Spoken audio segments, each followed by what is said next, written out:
सास बनने की ट्रेनिंग।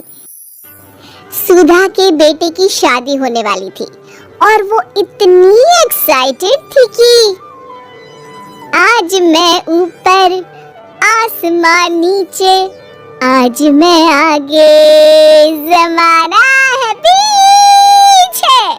अरे हाँ हाँ भाग्यवान, तू सबसे आगे ही है। लेकिन हुआ क्या है? सास बनने वाली हूँ मैं। अरे घर में एक नया सदस्य आ जाएगा, कितना अच्छा लगेगा ना। आप और राहुल तो ऑफिस चले जाते थे और मैं पागल की तरह घर में अकेली। अब तो मेरा साथ देने वाली आ रही है इस घर में। बहुत बहुत बहुत खुश हूँ मैं। ओहो ठीक है बेगम, लेकिन अपनी खुशी को लगाम लगा कर रखो। क्या पता कैसी आए, तुम्हारा साथ देने वाली आए या फिर ऐसी आ जाए जो तुम्हारी शक्ल देखना भी पसंद ना करती हो। ऐसा क्यों बोल रहे हैं जी? शुभ नहीं बोल सकते तो अशुभ तो ना बोले। अच्छा जल्दी से तैयार हो जाओ, चांदनी चौक जाना है शादी की शॉपिंग के लिए। हाँ हाँ थोड़ी सुबह तो हो जाने दो, दुकानें बाजार खुल तो जाए। तुम सच में ना पागल हो गई हो बहू के आने की खुशी में। बेटा माँ की हरकतें देख रहा था। वो सारी बात फोन पर अपनी होने वाली बीवी राशि को बताता है। फिर पता है क्या हुआ? माँ ना सुबह 6 बजे ही पापा को चांदनी चौक जाने को कहने लगी। दूसरी तरफ राशि कहती है, अरे वाह, ये तो बहुत अच्छी बात है ना। सास इतना सोचने वाली मिल रही है, और क्या चाहिए। मैंने भी सोचा है मम्मी जी के साथ बहुत प्यार से रहूंगी, उनका ख्याल रखूंगी और प्यार करूंगी। राहुल भी खुश था, लेकिन बाजार में सुधा जी और उनके पति को एक अजीब सी दुकान दिखती है जिसके बाहर लिखा होता है, हमारे यहाँ सास बनने की ट्रेनिंग दी जाती है। ये देखिए जरा, लग रहा है आजकल के लोगों को कोई काम नहीं है। अरे सास बनने की भी ट्रेनिंग होती है क्या? दुकान के सामने एक पिंजरा था, उसमें एक तोता बंद था। सुधा की बात सुनकर तोता बोल पड़ता है, अरे नादान औरत, अगर सास सही तो पूरा घर सही रहता है, परिवार बंधा रहता है और आने वाली जनरेशन संस्कारी होती है। लेकिन तू क्या समझेगी? जा जा आगे जा।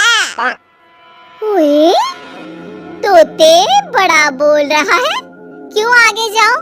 मैं नहीं जा रही।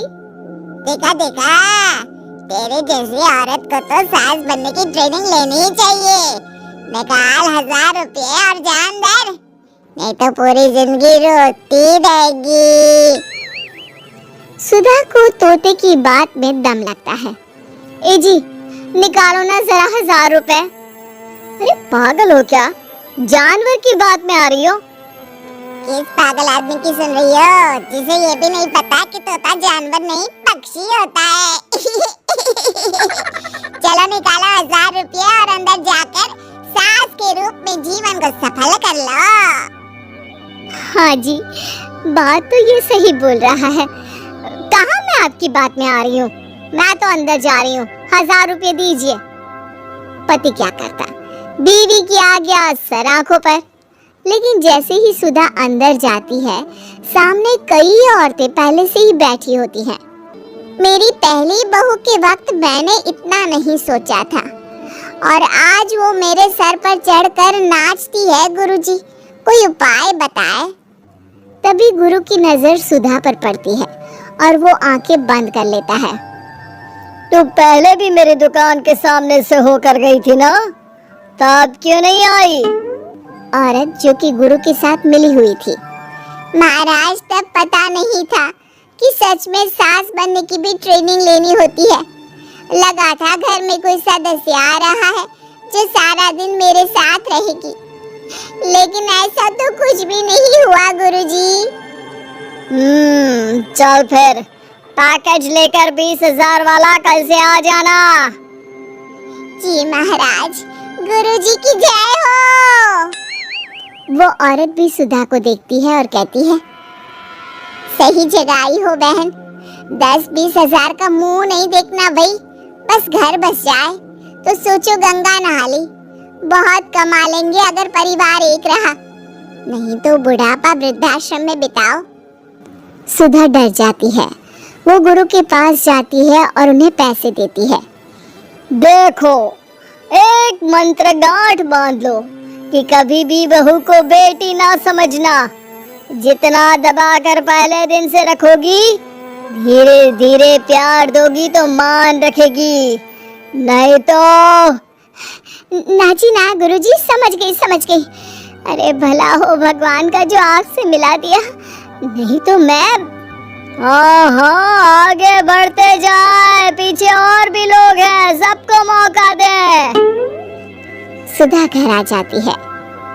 राशि शादी करके घर आती है तो दिमाग में सास की वही छवि होती है जो राहुल ने दिखाई थी। देखो राशि, मैंने काम वाली हटा दी है। वो क्या है ना, 2000 महीने लेती थी, यानी कि 24,000 साल का, और 5 साल में उसे जोड़ो तो 1,20,000 रुपए। माँ जी, और 10 साल जोड़े तो? तभी राहुल आ जाता है। अरे बस बस, इतना मत जोड़ो, फिलहाल भूख लगी है, कुछ खाने को दो।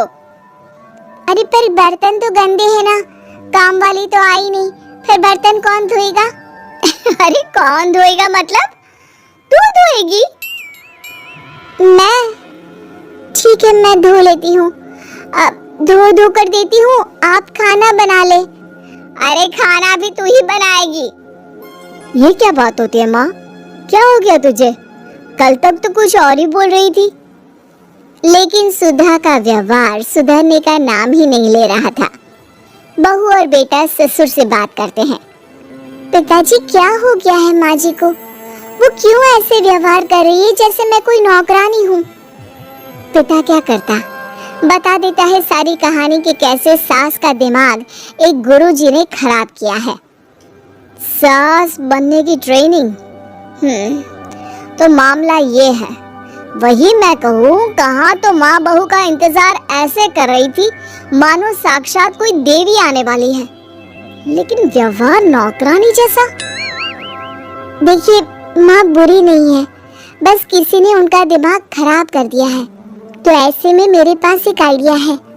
बहू फुसुर फुसुर करके पति और ससुर से बात करती है। अगले दिन बहू सास के सामने कहती है, अच्छा मैं जा रही हूँ, मेरी क्लास है। ये बोलकर बहू निकल जाती है। ये कौन सी क्लास करने जा रही है? पढ़ाई तो खत्म हो गई थी इसकी। अरे माँ, दरअसल वो ये सोच कर आई थी कि तुम माँ जैसी होगी, लेकिन यहाँ तुम तो तुर्रम खां बन गई हो, तो वो किसी बहू बनने की ट्रेनिंग वाली क्लास में गई है। ये बोलकर बेटा बाप की ओर देखता है और आंख मार देता है। हाँ, वो तो तुम्हारी माँ ने भी सास बनने की ट्रेनिंग ली है बेटा। पहले का जमाना और था भाई, कि भोले मन से रिश्ते शुरू किए जाते थे। अब तो नई लड़की घर आते ही नौकरानी हटा देते हैं। बताओ, पिछले 25 साल से वो नौकरानी काम कर रही थी, तब तो कोई हिसाब किताब नहीं हुआ। अरे पापा, आप भी माँ को बोल रहे हैं? अरे माना, वो माँ समझ कर आई, घर में खुशहाली रखने के लिए हमेशा आप लोगों के साथ उठती बैठती, माँ को कभी जवाब नहीं दिया।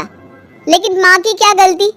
अरे दादी ने भी तो ऐसा ही किया होगा ना माँ के साथ, तभी तो माँ अपनी बहू के साथ ऐसा कर रही है। नहीं, वो तो बहुत अच्छी थी। मेरे आने के बाद तो उन्होंने खाना बनाने वाली भी रख ली थी। अरे तो फिर तुमने क्यों काम वाली हटा दी? किसी के कहने पर अपना घर खराब कर रही हो तुम सुधा। अब बहू भी गई है ट्रेनिंग लेने, पता नहीं क्या सीख कर आएगी।